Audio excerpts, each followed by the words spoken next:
Ladies and gentlemen, I just finished watching the hype train known as Wembanyama play ball, and I have to say, the hype was real.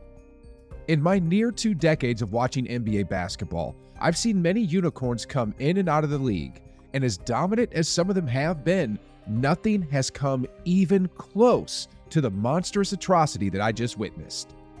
LeBron was right. Wemby isn't a unicorn. He's a freaking alien. The things he's able to do on the basketball courts are things that we as normal humans have sometimes imagined but never thought were actually possible. And the scary truth about all this is, at 19 years old, he's just a baby alien right now. Just like how Shaq changed the game, just like how Curry changed the game, I truly feel that the next evolution to basketball has arrived, and long story short, ladies and gentlemen, the NBA has a Victor Wembanyama problem.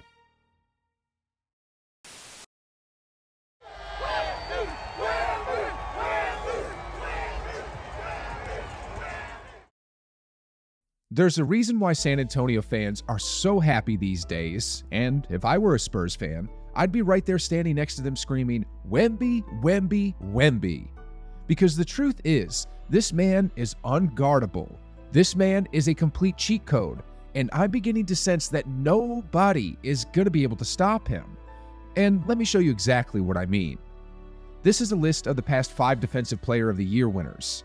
Jaren Jackson Jr. was from 2023, followed by Marcus Smart from 2022, followed by Rudy Gobert before him, then Giannis, then Draymond Green. Rudy Gobert actually won the award 3 times, so this list dates back 7 years, and here's where things get scary. Wembanyama has been cooking Gobert since he was like 16. This video you're seeing is of a 10th grade Wembanyama cooking a Defensive Player of the Year when the latter was still in the midst of his athletic prime. Sheesh. Now, if he could do that when he was 16, just imagine what he'd be able to do to Gobert today. And it's not just Gobert either. Check out this recent play where Wembanyama took it right into the chest of 7'1" Chet Holmgren, then flexed on him afterwards. The 7'4" phenom isn't just talented, he's driven as well. Anyway, recently on Podcast P, Paul George asked Draymond Green his thoughts about how he would guard Wembanyama, and this is what the Warriors star said. We're not letting him do that in sorry, the NBA. But you're not just dribbling it through me like the Harlem. Exactly. I'm sorry. I like Draymond's confidence, but about that. Wemby hasn't dribbled through Draymond yet, but here's Jalen Williams, a member of the All-Rookie First Team from 2023, and a pretty good young defender.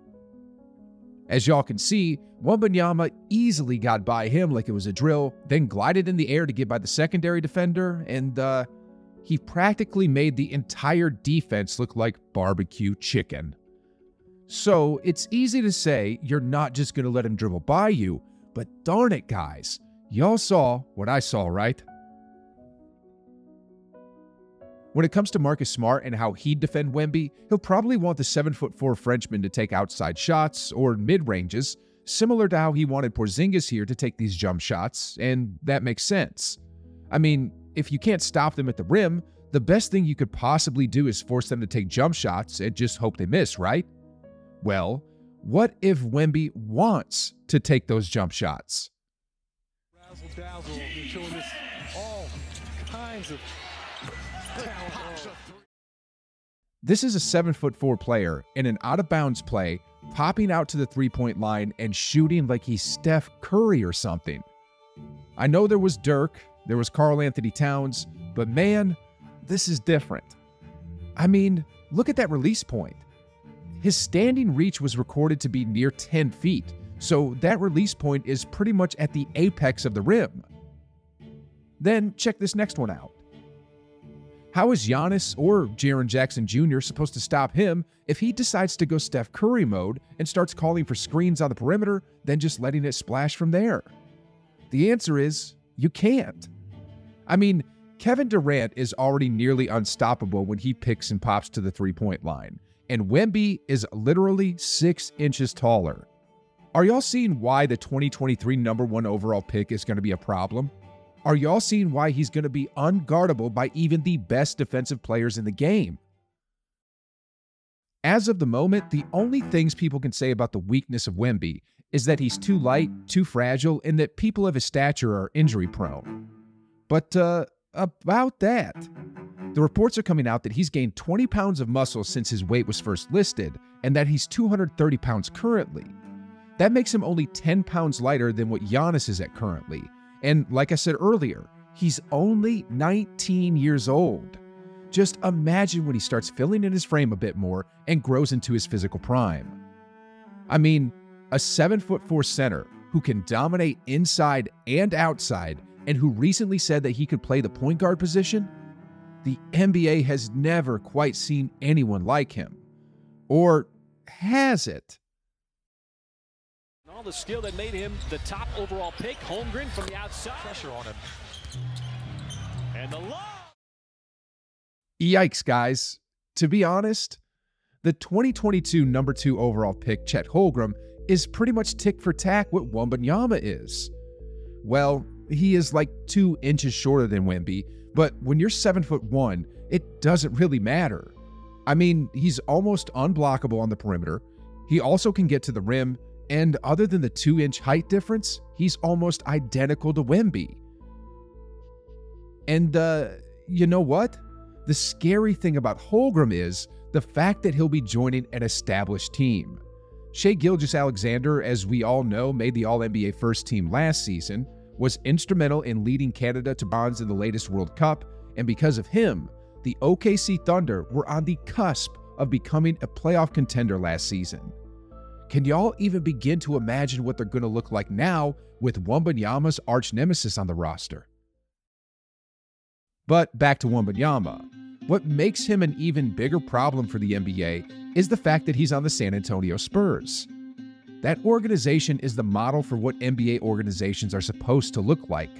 I mean, their head coach, Greg Popovich, believe it or not, has been coaching the team since 1996, which is about to span 28 years in 2024. Sheesh, guys. The NBA is like, what, about to turn 77 years old? If my math is correct, that means that Popovich has been around for a little over a third of the entire history of the league. With all the knowledge and experience, he's going to develop Wembanyama properly, build around Wembanyama properly, then in another 2 to 3 years, they're probably going to start dismantling teams. I mean, just think about it like this. Tim Duncan was a 6'11" power forward who dominated the NBA with only one weapon, a 5 to 10 foot bank shot. And by doing just that, he spearheaded a dynasty that spanned over a decade en route to winning 5 championships. So, if the Spurs were able to do that with a bank-shotting Duncan, the million-dollar question today is, what are they going to be able to do with Wembanyama, who can not only score within the paint, but has a mid-range, has a three-point shot, has the ability to get to the rim, and has the ability to be an elite rim protector. Then you couple that in with his coachability and the organization behind him, you have what the NBA calls a problem. Ladies and gentlemen, the NBA could ignore it. They could continue talking about the newly formed juggernauts that have arisen in the Eastern Conference, but in San Antonio, Texas, a monster is being built right before our very eyes.